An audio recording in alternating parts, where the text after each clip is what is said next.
Hey guys, Chloe here and welcome back.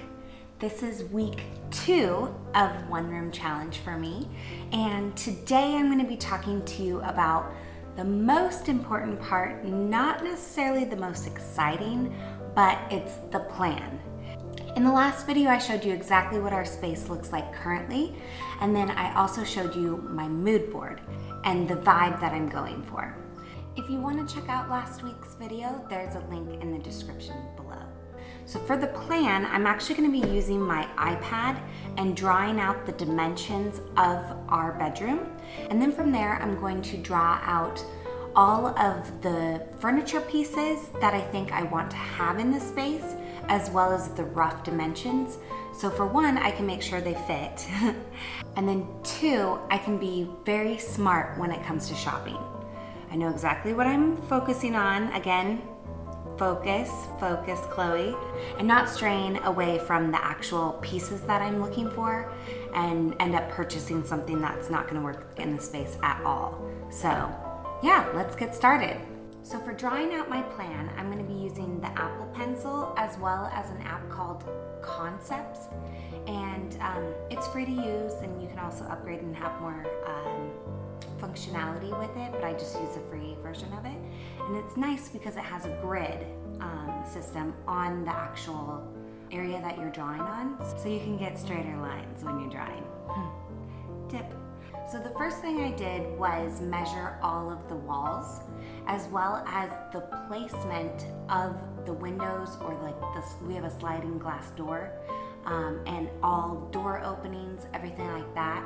I measured all of that and then wrote it down, so then I could actually transfer those dimensions over to this plan that I'm going to draw out. Using this app, I decided to go with every square of the grid being 6 inches and then measuring from there. So every 2 squares of this grid end up being a foot, so that I could make sure the scale of my drawing was the same as what it actually is in real life.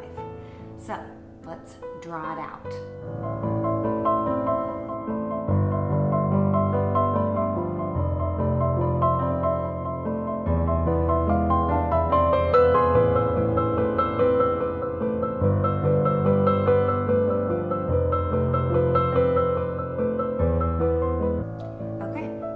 So now that I have the dimensions of our room, I want to focus on the placement of the furniture and which pieces I'm going to bring into the space. First and foremost, the bed. Obviously, you can't have a bedroom without a bed. So our bedroom is large, which is very nice. However, placement of the bed can be a little tricky in this space. So first off, we have a lot going on in the entry area of the bedroom. We've got the entry door, we've got the door to the ensuite bathroom, we've got the closet door. Also, the far end, we don't have a completely straight wall. It bumps out by 4 inches, and we have one little window, so that wall's out for the bed. Then we have a massive sliding glass door. Looks like we only have one spot, or in particular, one wall that we get to put the bed on, is this large wall here. This wall doesn't have any windows because it's actually butted up against like the foundation of our property. We're on a hill, like we're on a major hillside. So we're gonna put the bed on this wall. You could say you could push it towards this end area, or have it closer here and then have a seating or things like that on either side. We like and have had the bed set up on the floor, but set up straight and directly in front of the sliding glass door. We can wake up and look out to our gorgeous view every morning. So that's where we're gonna keep the bed. Now, on to size. We could easily fit a king in this bedroom space. However, we actually don't like sleeping in a king.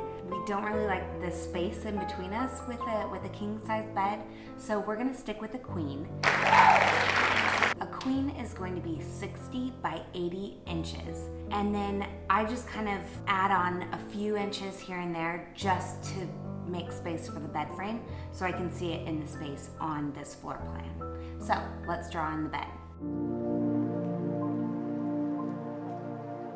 As you can see, I added an extra 2 inches to each side just to give us a little space for the bed. Now, onto the rug.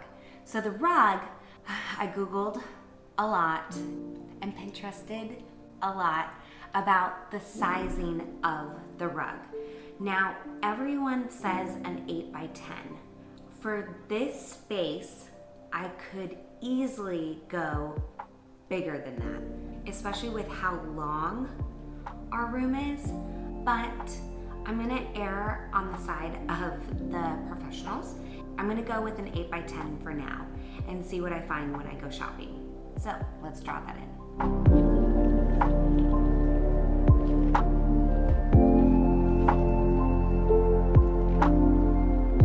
Okay, now we have the rug in place. On to the nightstands. So for us, and definitely for myself, for years I had just one nightstand. Living alone, you only need one, right? So when Michael and I bought this place and moved in together, I decided, okay, I'm just gonna get the matching of my very lovely mirrored Pottery Barn nightstand. He didn't like it that much, but he was on deployment, so he couldn't really say much. So I ordered it, knew exactly what I was getting, because I already had one, right? It arrived and it ended up being a completely different color, metal-wise, with the trim. Still online it says champagne, but it definitely showed up and it's a lot more of a silver color than the original champagne color. So we do have matching nightstands, however, they don't exactly match, which is annoying. And beyond that, Michael hates them. So they're a little too girly for him. And going with my design idea, they're not going to be fitting into this space. So we're gonna move those out. They'll be going into a different bedroom for now. And we're gonna bring in something new. So anyways, I'm just gonna draw those in. They will be matching, that's very important for us. And so draw those in. I don't know the exact measurements of those, but I'm gonna give a rough estimate on the map here and then we'll see what I find. Another thing is it's a bit difficult to choose the exact nightstands that we want until we know the bed that we want. Height plays an important role and you really want that nightstand very close to the top of your mattress so you're not reaching down low or reaching up high and it just doesn't function. There we go. As you can see, size unknown. Lastly, there's 2 things we definitely need in the space. One is gonna be seating. We don't have any seating in, well, you saw. There was no seating in our room before. So we definitely need some seating, some type of chair or a chaise lounge, something along those lines. And then, very important, we need a vanity for myself. Yes, I don't wake up like this. Oh, I wish.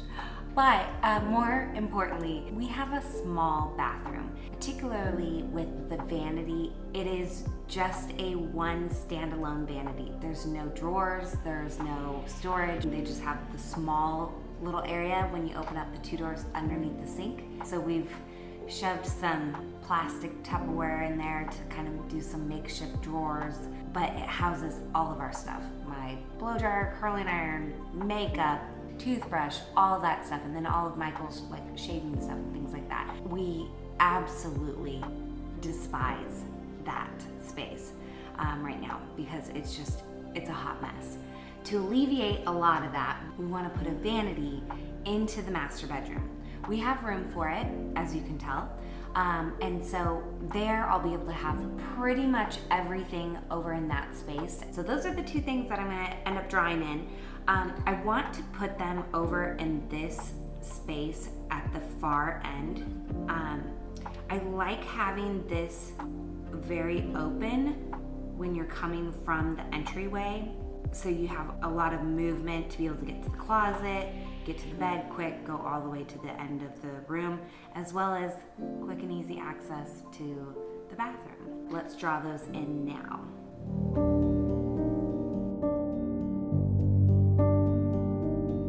What I've done Again, I don't know the dimensions or measurements of these pieces that I'm hopefully going to find, but I just know that roughly I can easily fit, I think, a decent size chaise lounge. And then also the vanity. I don't know the exact size for the vanity. I just know that the vanity, it can't be higher than 33 inches because I don't want it to be blocking any of the window.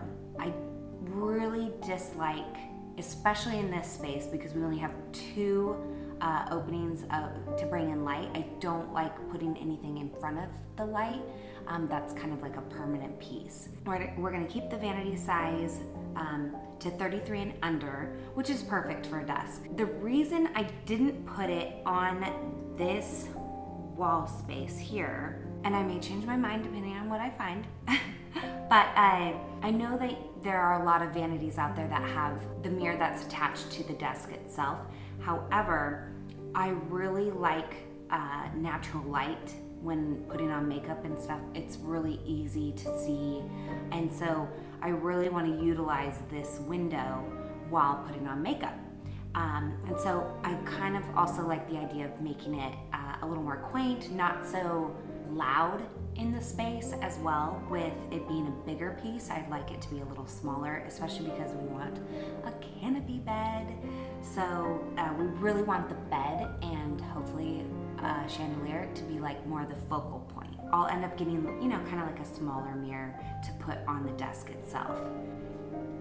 And that is it for the plan. Now I know exactly what I'm going to be shopping for, which is going to be next week's main focus. So join me next week and let's go shopping. Hopefully we can find the pieces that are in my mood board with budget in mind, and we'll be talking about the budget next week. And if you would like to check out other participants, I have a link in the description below. I hope you liked this video, and thank you so much for watching, and I will see you next time. Bye!